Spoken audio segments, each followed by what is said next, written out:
ये एक करीबी खानदानी मामला है। हुदैबिया पेपर मिल के मामले में जब आप डायरेक्टर्स और शेयर होल्डर्स पर नजर डालें तो ये सिर्फ पूरा शरीफ खानदान, करीबी खूनी रिश्तेदार और चंद कजन्स हैं जिनका जिक्र डायरेक्टर्स के तौर पर भी किया जाता है। रमजान शुगर मिल की शेयर होल्डिंग पर नजर डालें तो आपको अंदाजा होता है कि उसे चीफ एग्जीक्यूटिव ऑफिसर जनाब हमजा शहबाज चला रहे हैं। शहबाज शरीफ नवाज शरीफ के छोटे भाई हैं। वो पंजाब असेंबली के रहनुमा थे जबकि उनके भाई वजीर आजम थे। उन पर शरीफ खानदान की मलकियत वाली कंपनी रमजान शुगर मिल के जरिए 10 करोड़ डॉलर की मनी लॉन्ड्रिंग का इल्जाम है। उन कम तनख्वाह वाले मुलाजिमीन के नाम पर अकाउंट खोले गए जो मत में नहीं आते। इन अकाउंट्स में पैसे जमा होते थे और आखिरकार वो हमजा, शहबाज शरीफ, सुलेमान, शहबाज शरीफ और खुद शहबाज शरीफ के अकाउंट्स में जमा हो जाते थे। दरअसल ये फाइलें जो आप यहाँ देखते हैं इसमें नाम दिए जाते हैं, ये बैंकिंग दस्तावेजात देते हैं, चालान देते हैं, वो सब कुछ जो उन तमाम बैंकिंग रिकॉर्ड्स में दर्ज है कम उजरत वाले मुलाजिमीन के नाम देते हैं।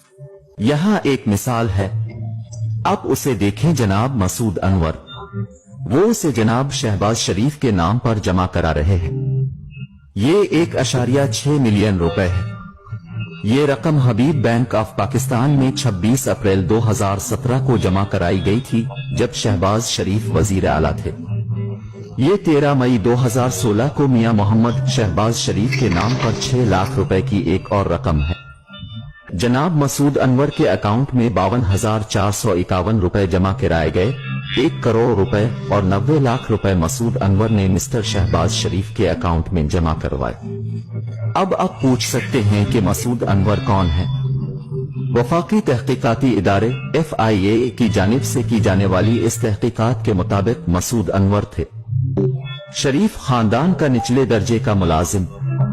आपके अपने खानदान का रुकन वजीर खजाना है और आपका दूसरा भाई वजीर आजम है। लिहाजा इस वक्त पूरी बैंकिंग चीन उनकी सहूलत के लिए मौजूद थी और मैं तहकीकात में शामिल एक जराये से बात कर रहा था। चूंकि एक बार जब उन्होंने बैंकरों से पूछा कि ये उनकी नाक के नीचे कैसे हो रहा है और उन्होंने इन तमाम सरगर्मियों को क्यों नहीं रोका, तो उन्होंने कहा कि लोग बंदूक बरदारों के साथ बैंकों में आते थे और एक खातून तफ्तीशकारों ने कहा कि वो एक बैंकिंग अफसर को रो रही थी कि हम क्या कर सकते थे। बैंक मैनेजर्स को बैंक के आला ओहदेदारों का फोन आता था। बैंक खुद शरीफ खानदान की करप्शन पर पर्दा डालने के इस गठजोड़ का हिस्सा थे। नाम निहाद पनामा पेपर्स में मनी लॉन्ड्रिंग और टैक्स चोरी के इल्जामात हैं। इसमें आलमी रहनुमा शामिल हैं और जहां उनमें से कुछ पर टैक्स से बचने की कोशिश में अपना पैसा छुपाने का इल्जाम है। ये पाकिस्तान के लोगों के लिए हैरत की बात थी क्योंकि ये बैन अलअक़वामी सतह पर सामने आया था। इसकी साख बहुत ज्यादा थी क्योंकि इससे पहले कई सालों से शरीफ खानदान इस खबर को इस्तेमाल करता रहा है कि उनके खिलाफ ये तमाम इल्जामात सियासी मुहर्रिकात पर मबनी है। पनामा पेपर्स में नवाज शरीफ के 3 बच्चों के नाम हैं। उनका खानदान ऑफशोर अकाउंट्स के जरिए लंदन में जायदादों का मालिक है। नवाज शरीफ की बेटी ने लंदन में जायदाद रखने से इनकार किया है। इसके दस्तावेजात मुबैना तौर पर के हैं और जाहिर करें कि वो जायदादों की ट्रस्टी है, मालिक नहीं। लेकिन वो दस्तावेजात की पूरी नामी फ़ॉन्ट में लिखी गई है जो 2007 तक दस्तयाब नहीं थी। अगर आप 1992 और 93 को देखें तो ये बहुत अहम वक्त है। मरियम के असासों में 21 गना इजाफा हुआ है और 1 साल में इसका कोई जवाज नहीं है। आप एक कारोबार के मालिक नहीं हैं। आपके नाम से कोई कारोबार नहीं है लेकिन आपके असासे 21 गना बढ़ रहे हैं। 1992 में मरियम नवाज 19 साल की हो गई। पनामा पेपर्स के इंकशाफात के बाद पाकिस्तान की तहकीकाती एजेंसी ने शरीफ खानदान के माली मामलात को निकाला। मुश्तरका तहकीकाती टीम को बुनियादी तौर पर पता चला कि मिस्टर नवाज शरीफ आमदनी के मालूम जराए से बनाए गए असासों का जवाब पेश नहीं कर सके। ये अहम इल्जामात में से एक था। मामले को फौजदारी कार्रवाई के लिए भेज दिया गया था। फौजदारी इस्तिगासा में एक मुकदमा था जो तकरीबन 1 साल तक चलता रहा और इस मुकदमे में नवाज शरीफ की तरफ से इनकी दौलत की असल लंदन में उन 4 फील्ड फेयर्स की वजाहत के बारे में एक भी जवाब नहीं आया। वो पैसा कहाँ है जो वो कभी साबित नहीं कर सके थे। शरीफ खानदान का शुमार पाकिस्तान के अमीर तरीन अफराद में होता है लेकिन उनकी दौलत की असलियत अभी तक एक मुअम्मा बनी हुई है। इस वक्त अपनी फेयर में जिस फ्लैट में रह रहे हैं, इसका नाम दरअसल गुज़िश्ता साल पाकिस्तानी अखबार दी न्यूज में उन 4 फ्लैटों में से एक के तौर पर लिया गया था जो आपके वालिद ने मुख्तलिफ स्विस और ऑफशोर कंपनियों के जरिए गैर कानूनी तौर पर खरीदा था।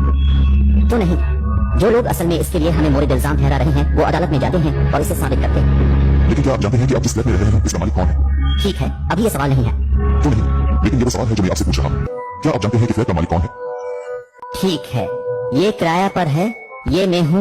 मैं किराया की बुनियाद पर फोन कर रहा हूँ जो हर चौथाई पाकिस्तान से आता है। आप उसे जाती तौर पर किराया पर दे रहे हैं या पैसा पाकिस्तान से आता है? पैसा पाकिस्तान से आता है।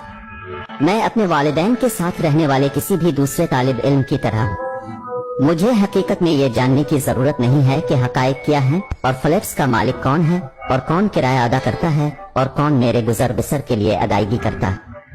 लिहाजा खानदान इसका मुस्तहक है। अगरचे ये मेरी गलती नहीं थी कि मैं एक अमीर और अमीर घराने में पैदा हुआ था। मेरे दादा ने ये सब कुछ सख्त मेहनत से हासिल किया। जब आप उनसे पूछेंगे कि आपको ये पैसा कहाँ से मिला तो वो आपको आजादी के वक्त अपने मरहूम दादा की कहानी सुनाना शुरू कर देंगे। हम हिंदुस्तान से आए थे, हमारे पास कारोबार है। सच छोटी बात यह है कि दुनिया में ऐसा कोई कारोबार नहीं है जिसके पास मनी ट्रेल ना हो। अगर आप उनकी टैक्स फाइलिंग को देखें तो ये एक बड़े सनती खानदान के तौर पर सामने नहीं आता है। शरीफ खानदान पाकिस्तान के इस अमीर घराने में कभी शामिल नहीं हुआ, लेकिन अब अगर आप पाकिस्तान के अमीर तरीन खानदानों की फहरिस्त बनाएं तो यकीनी तौर पर शरीफ खानदान टॉप 3 में शामिल होगा।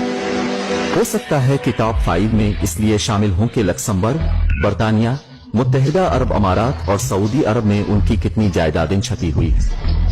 अमेरिका में मुख्तलिफ बैंक अकाउंट्स में किया है जो मालूम नहीं कि ये 4 अरब डॉलर है या 5 अरब डॉलर, ये मालूम नहीं है।